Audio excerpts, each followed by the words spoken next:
La historia que verá a continuación nace de hechos reales. Algunos elementos han sido modificados o reconstruidos con fines narrativos y de entretenimiento. Se recomienda discreción. Es correcto, $1 millón para el hospital.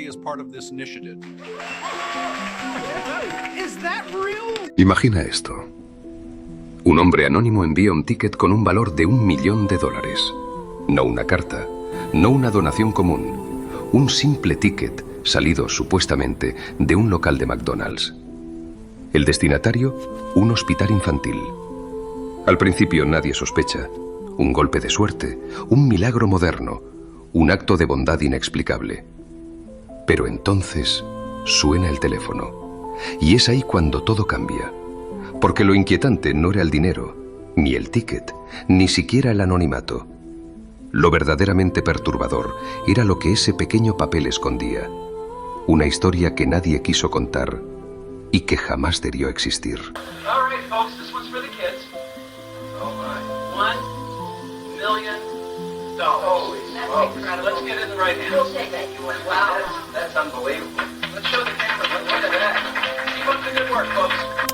El St. Jude Children's Research Hospital, en Memphis, Tennessee, confirmó la noticia días después. Un boleto ganador del premio mayor había sido entregado de forma anónima al hospital. El dinero permitiría financiar tratamientos oncológicos, ampliar salas pediátricas, cubrir terapias experimentales para niños sin recursos. La comunidad reaccionó con emoción. Fue como si alguien desde las sombras hubiera decidido hacer algo bueno en el momento justo. El hospital necesitaba desesperadamente ese dinero y la donación llegó como un auténtico milagro.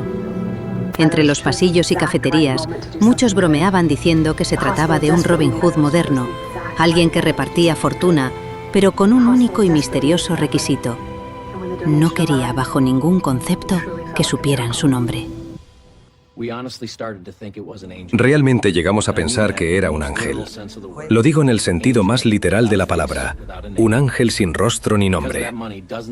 Gracias a ese dinero se pudieron operar decenas de niños y financiar tratamientos que salvaron vidas. Fue algo milagroso, algo por lo que estaré agradecido el resto de mi vida. Pese a que el reglamento del juego era claro, los premios no podían transferirse, McDonald's creyó que se trataba de un acto de buena fe. Hizo una excepción y entregó el dinero al hospital. Pero, ¿quién entrega $1 millón y desaparece? En fin, siempre hay un buen corazón que piensa en los demás. ¿O no? El pueblo agradeció. Los medios aplaudieron. McDonald's validó el premio. Caso cerrado. Para muchos de mis colegas, el caso no tenía nada de extraordinario, pero a mí no me cuadraba. En donaciones de ese calibre, siempre hay alguien deseando dejar su nombre, una huella, un crédito. Era la norma invisible de la filantropía. Sin embargo, aquí no había nada.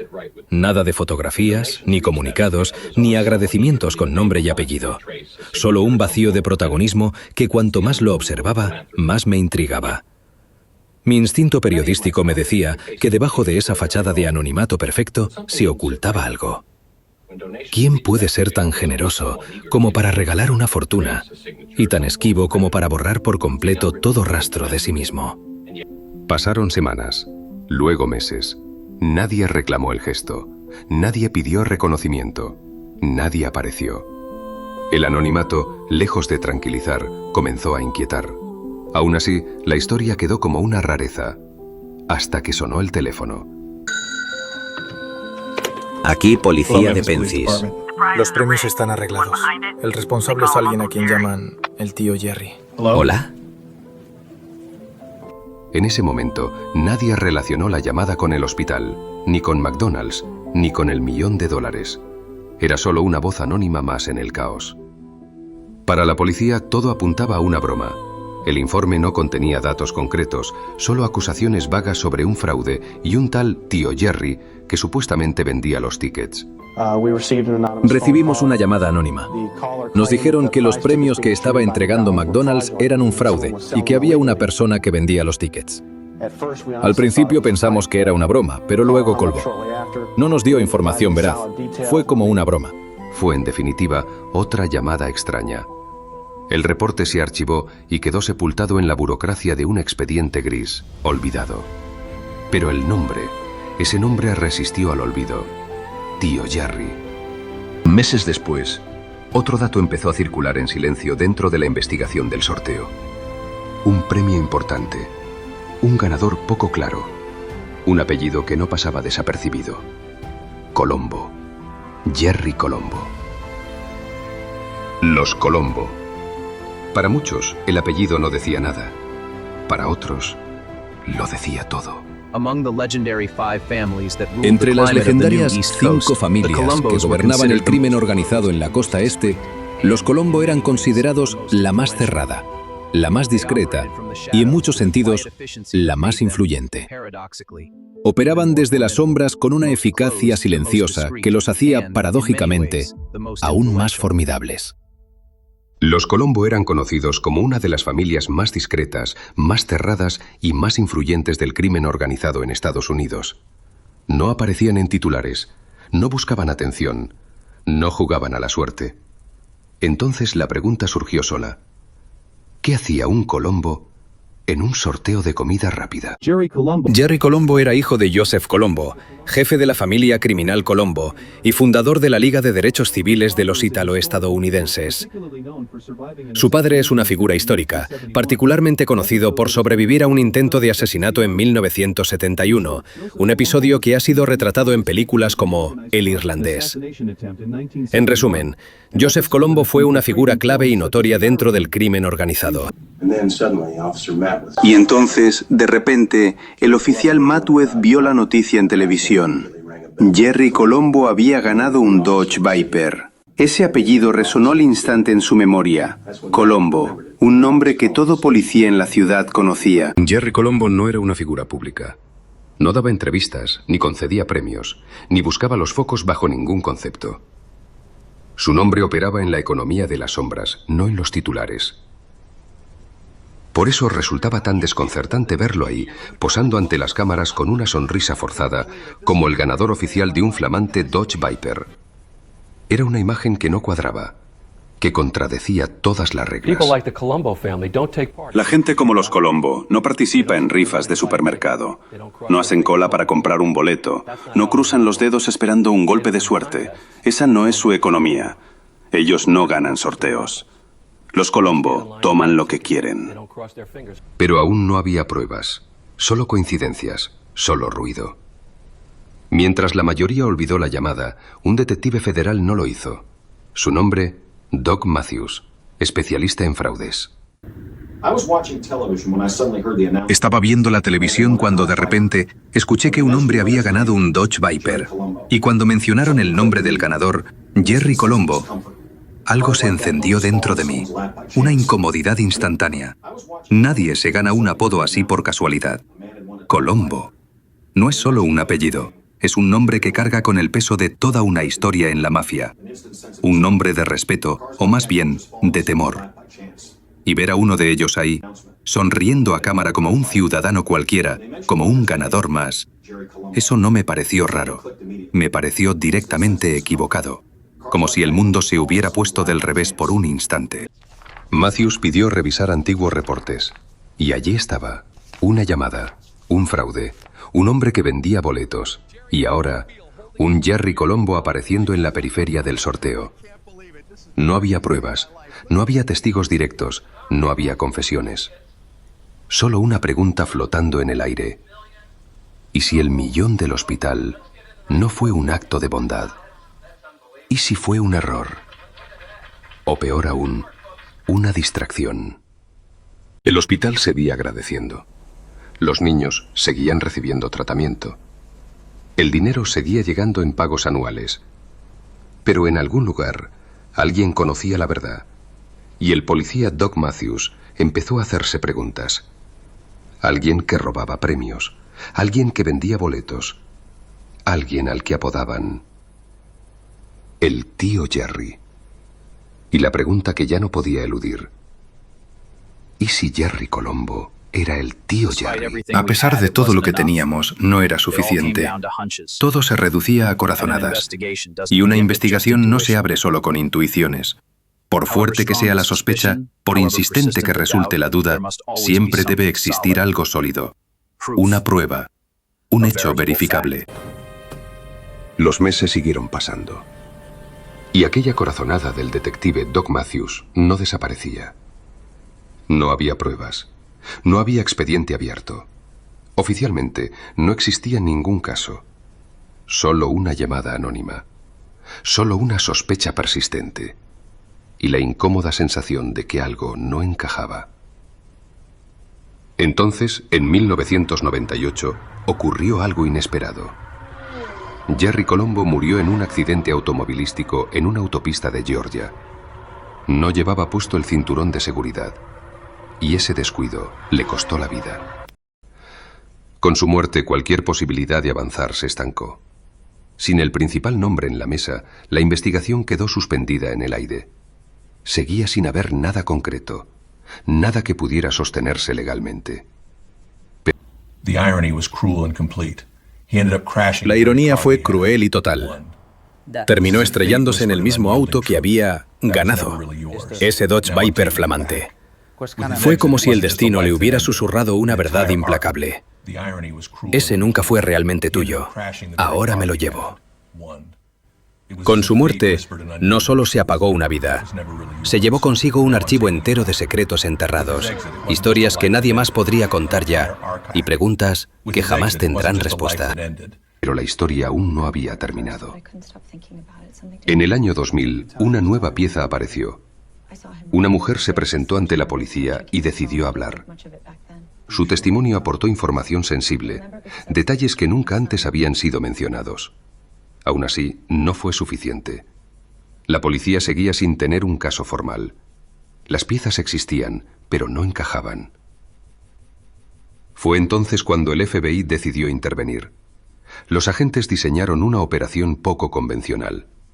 Crearon una empresa de producción ficticia llamada Shamrock Productions. Bajo esa fachada, se hicieron pasar por directores y camarógrafos interesados en filmar una historia. Entre ellos estaba el propio Doc Matthews, quien asumió el papel con total convicción. Vestía un llamativo traje de lino dorado, cuidadosamente elegido para no levantar sospechas. La cámara estaba lista, el escenario estaba montado, y por primera vez, la verdad comenzaba a acercarse. Había sido una operación minuciosamente planificada. El FBI, en coordinación con las policías estatales, diseñó una estrategia metódica. Recorrerían el país estado por estado, localizando y entrevistando a cada uno de los ganadores. El enfoque era tan sutil como efectivo. En lugar de interrogatorios agresivos, se les formularían preguntas aparentemente simples, pero cuidadosamente diseñadas. Cada una era una pieza de un rompecabezas psicológico, destinada a detectar la más mínima inconsistencia en sus relatos. Era una red tejida con precisión, esperando que alguien tropezara. El FBI dio entonces un paso, silencioso, pero decisivo. Contactó uno por uno a los ganadores del premio de $1 millón. Les dijeron que McDonald's estaba preparando un especial por el 10º aniversario del juego Monopoly. Un documental celebratorio, una historia de éxito. Les explicaron que para continuar recibiendo sus pagos anuales, debían participar en una grabación contando cómo había cambiado su vida tras ganar el premio. Lo que los ganadores no sabían es que esa cámara no era solo una cámara. Comenzaron las entrevistas. Agentes encubiertos, haciéndose pasar por productores y camarógrafos, viajaron por todo Estados Unidos, Rhode Island, New Hampshire, Florida. Las entrevistas se recrean con tomas sobrias, salas de estar comunes, mesas de cocina, luces improvisadas y oficiales observando en silencio desde fuera de cuadro. Las preguntas parecían simples, casi inocentes, pero estaban cuidadosamente diseñadas. ¿Dónde encontró la pieza ganadora? En mis papatas fritas. Pero hace años usted dijo que la caja de los refrescos. No fue así, sino que la cajita estaba con el refresco. ¿Quién estaba con usted en ese momento? Pues solo tuve un golpe de suerte. Su esposa hace un momento dijo que lo encontraron juntos. ¿Qué eso dijo? Como pasaron tantos años, ¿sabes? Las recreaciones muestran manos temblorosas, miradas esquivas, silencios incómodos. El lenguaje corporal lo decía todo. Los agentes notaron miedo, nerviosismo extremo. Uno de los ganadores estaba tan alterado que estuvo a punto de desmayarse frente a la cámara. Pero el objetivo nunca fue arrestarlos. Ellos no eran el final del camino, eran apenas una pieza más del rompecabezas. A través de las entrevistas y del rastreo de las llamadas telefónicas realizadas justo después de las supuestas grabaciones, el FBI encontró un patrón imposible de ignorar. Todos los ganadores tenían algo en común. Todos conocían a alguien que conocía a Jerome Jacobson. Y en ese momento, por primera vez, la corazonada empezó a tomar forma. Cuando escuchamos las llamadas, todo se volvió obvio. La arrogancia era palpable. Se reían, se burlaban de quienes creían que ellos ganaron justamente. Se mofaban de las víctimas en su propia cara. Lo que ellos celebraban como una broma privada era en realidad la prueba perfecta. Cada carcajada, cada comentario cínico estaba siendo meticulosamente grabado. El plan se basó en esa misma soberbia. Mientras los culpables festejaban su engaño en las llamadas intervenidas, estaban tejiendo su propia condena, palabra por palabra, risa tras risa. Lo que los ganadores nunca supieron es que el FBI ya estaba escuchando. Las líneas telefónicas habían sido intervenidas. Ese fue el golpe final. El supuesto programa había terminado. Se les informó a todos que al mes siguiente recibirían el resto del dinero. McDonald's agradeció públicamente su participación. Todo parecía haber salido perfecto.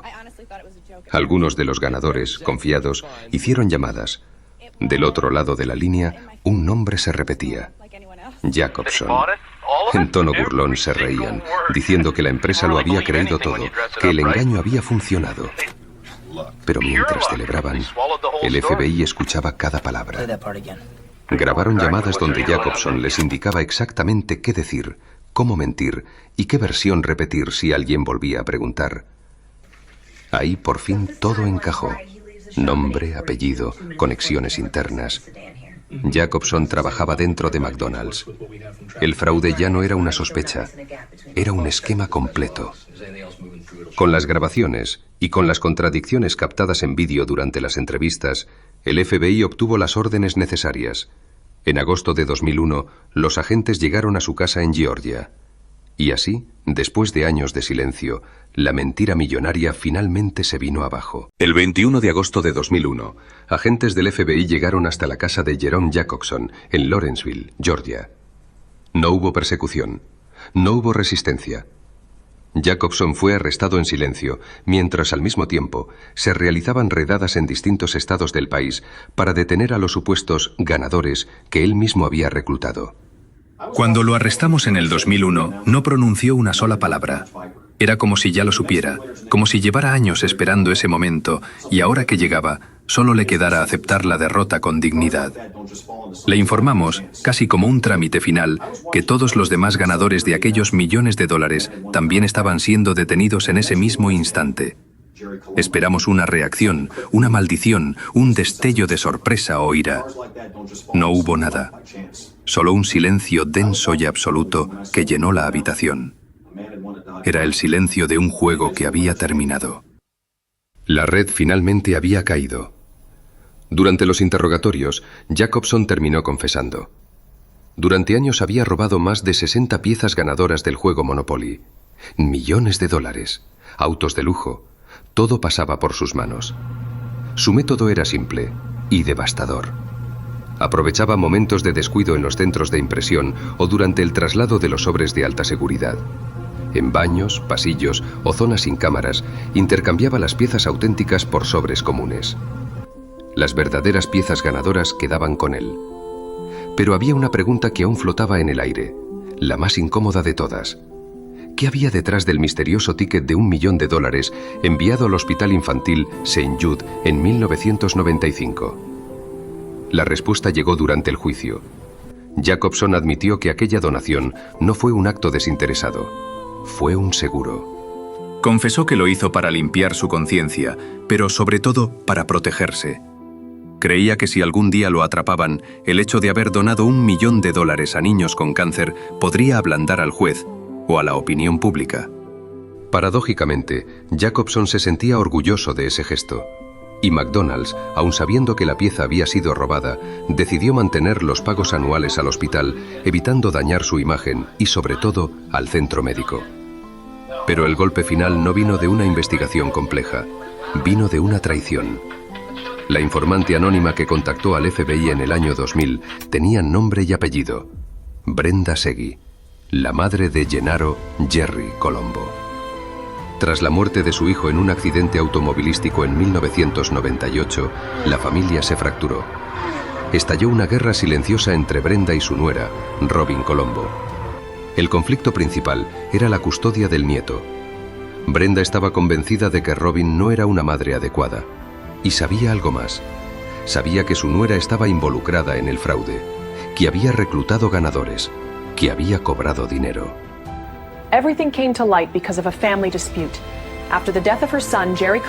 Todo salió a la luz por una disputa familiar.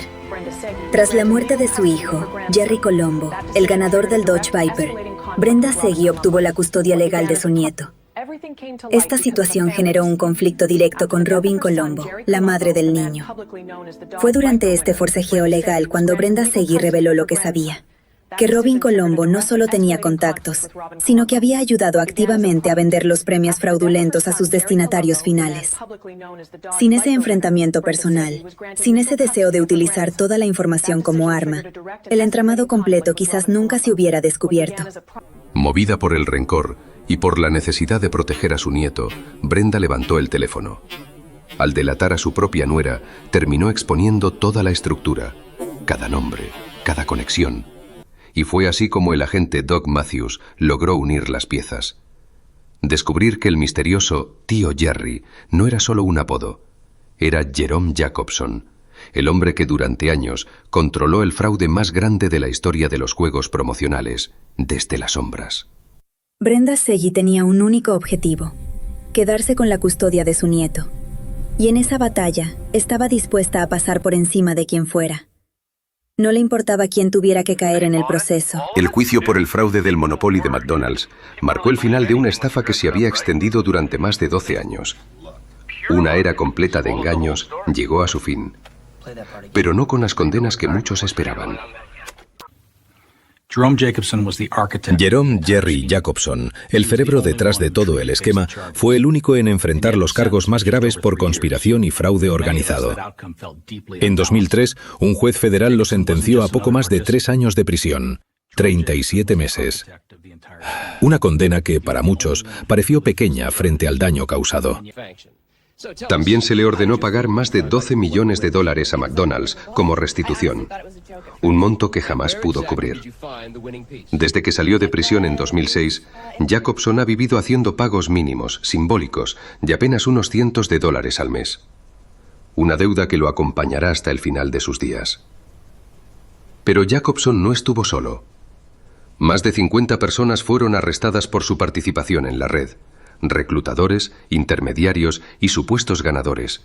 Personas comunes, amigos, familiares, conocidos. Todos seducidos por la promesa de dinero fácil. Algunos de los principales reclutadores recibieron penas de 1 a 2 años de prisión. Otros evitaron la cárcel, pero no las consecuencias.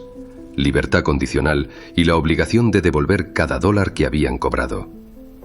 Entre los más castigados estuvo Robin Colombo, viuda de Jerry Colombo, quien pasó cerca de 1 año y medio en una prisión federal. El juicio comenzó oficialmente el 10 de septiembre de 2001. Un día después, el mundo cambió para siempre. Los atentados del 11 de septiembre sepultaron el caso bajo una avalancha de noticias mucho más grandes. El fraude desapareció de los titulares. Para la opinión pública dejó de importar. Y, sin buscarlo, eso benefició a los acusados. El escándalo se diluyó en medio de una tragedia nacional. McDonald's, aunque fue víctima directa del fraude, no salió ilesa. Su credibilidad quedó golpeada. Para recuperar la confianza del público, lanzó de inmediato un nuevo sorteo millonario, asegurando que el juego ahora sí era limpio. También rompió relaciones con la empresa encargada de la seguridad del Monopoly y la demandó por negligencia. Quedaba, sin embargo, una última pregunta incómoda. La del ticket enviado al Hospital Infantil St. Jude. El gobierno intentó confiscar ese $1 millón, argumentando que provenía de un delito. Pero McDonald's intervino.